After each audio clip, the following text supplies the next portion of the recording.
Hello guys,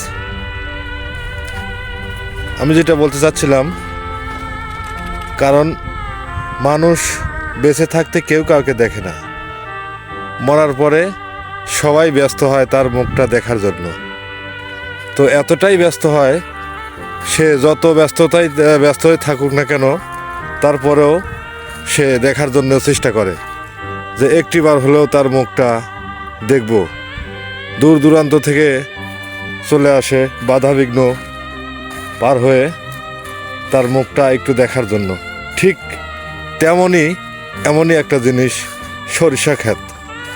তো সরিষা ফুল যখন থাকে তখন মানুষ সেলফি ওঠার জন্য, বেড়ানোর জন্য সরিষা খেতে আসি লাইভ করে মানুষকে দেখানোর জন্য।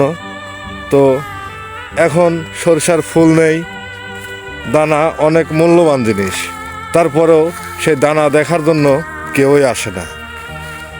এমনই হয়, যৌবনকালে সবাইরে ভালোবাসে, যৌবন ফুরায় গেলে কেউ কাউরে দেখে না বা ভালোবাসে না।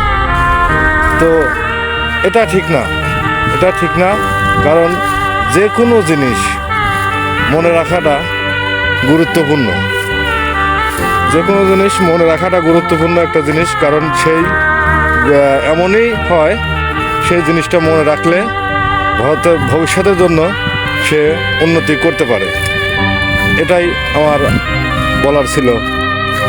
তো ভালো লাগলে দেখবেন, সবাই শেয়ার করবেন, লাইক করবেন, কমেন্ট করবেন, আমাকে জানালে আমি খুশি হব।